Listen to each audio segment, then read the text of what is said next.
Jeanette, thank you. Time for our weekly look at the big stories and the big issues in crime this week. And as always, guiding us through it, Jackie Hames, who served with the Metropolitan Police for 30 years. Jackie, morning.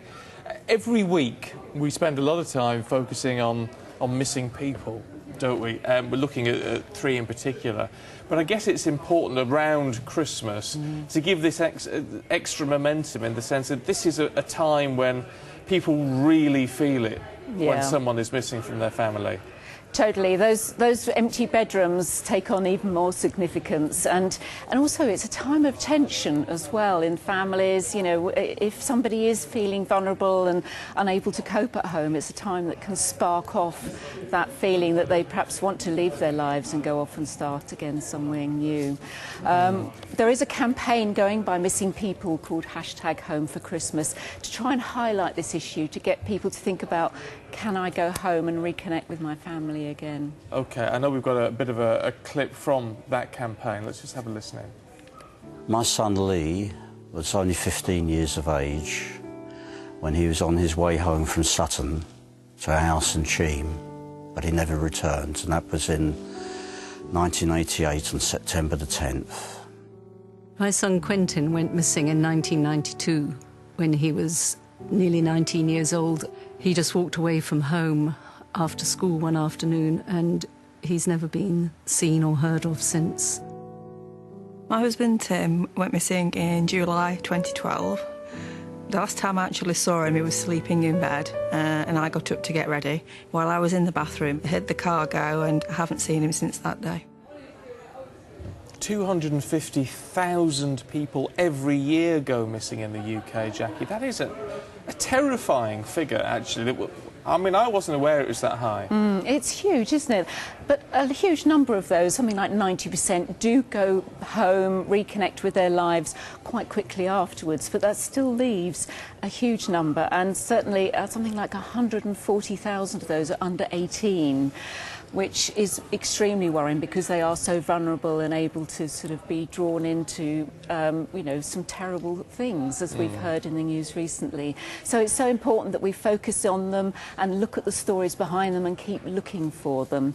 We're going to talk now to Peter Boxall, who you saw in that video, whose son Lee went missing, and also Dr. Sandy Mann, who's a psychologist up in Wilmshaw. But if I can come to you first, Peter, 1988 Lee went missing. At only 15 years old. How hard has it been for your family to deal with his loss?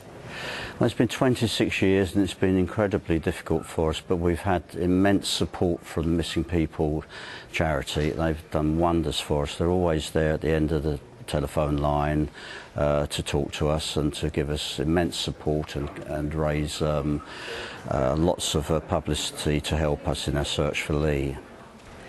And Peter, you've actually written some words to the Missing People Charities Choir campaign song. What motivated you to do that? Well, that's down to Claire Cook. She's a wonderful woman who's encouraged me immensely, and she had the idea that if we formed a new choir, the Missing People's Rock Choir, we could perform a new song which would give comfort and support to all of those who have missing loved ones. And James Hawkins and Simon Rhodes developed my lyrics into a wonderful new song, and James Hawkins taught the choir to sing it, and we performed it recently at the Missing People's concert at St Martin's in the Field, and I think it went down quite well. And in a few days' time we're all going to meet again at the Abbey Road recording studios and actually have the great privilege of recording our song. That's so what's wonderful for you and your family, Peter. I'd like to turn to Dr. Sandy Mann, the psychologist. Sandy, obviously with the case of Lee, you know, it's a completely unexplained disappearance, but a lot of people, as we saw in that video as well, just walk out of their lives. Can you explain the sort of emotional what's behind that? Why would somebody just walk away from their family, from their life? I know, it's so sad, isn't it? But I think a lot of us can probably relate a little bit to that feeling of everything just being too much. And sometimes we just feel that we just want to stop the roller coaster and get off. And they're actually able to do that. So they're actually getting the courage, if you like, to do that, which is very, very sad. And getting back on that roller coaster and coming home can be really difficult. They just want to, you know, change things, move on with their lives and start again. And it's very sad that they've had the need to do that. And it's incredibly difficult for families like Peter's to sort of deal with that loss, not least of which the financial loss if it's the main breadwinner who leaves the home, isn't it? It's very sad. I mean, it's not just the practical things, but there's all the issues of whether they could have done something different, whether there's some guilt involved, should they have known what was going to happen, could they have helped this person? There's all sorts of issues, the lack of closure, the fact that they never know what's happened to their loved one. And of course, at this time of year, having that empty place at the table is just so distressing.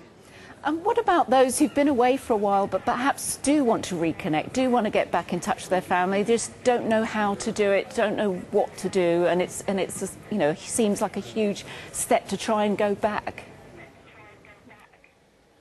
It's very, very hard, I think, once you've made that break and kind of reinvented yourself. And I think for a lot of these people, they probably separate their sort of previous life with their family with their current life, where they've kind of reinvented themselves and put their past behind them. For a lot of them, coming out of that is very difficult. The problems may still be there, or they may perceive their problems to still be there. There may be some kind of shame which they feel that there's associated with what they've done. They may disconnect with their family and sort of separate themselves from their family. And it's very difficult to overcome that. And a lot of them may think, well, you know, unless I've made a success of my life, I don't really want to go back unless I can show that I've made something of my life. So there's all sorts of reasons why they may be hesitant to take that first step. So what would you suggest somebody does if they're watching this and they haven't been in touch with their family for many years? So if anybody's watching, they haven't been in touch with their family, all I would say is your family really, really still miss you. I don't think it gets any easier for them. It probably gets harder. They just want to know that you're okay, and it's very hard to make that step and reconnect with your old life. But going through an organisation like Missing People can make a big difference. It can be easier for you and it can be easier for the family, just to let them know that you're okay at Christmas. Thank you both very much, Stephen. As Sandy said there, the charity can facilitate an almost three-way conversation. They don't have to speak to them directly. So it's that people aren't having to make that decision to actually go home, but it is just giving that sense of relief to the families who are waiting for any sort of answer. Yeah, because being left in that limbo is just a torture, isn't it? And is it 116000? 116000, yeah, and they're open all over Christmas for advice. Even if you're sitting at home and somebody's missing from your life and you just want to talk to someone, they'll be there for you.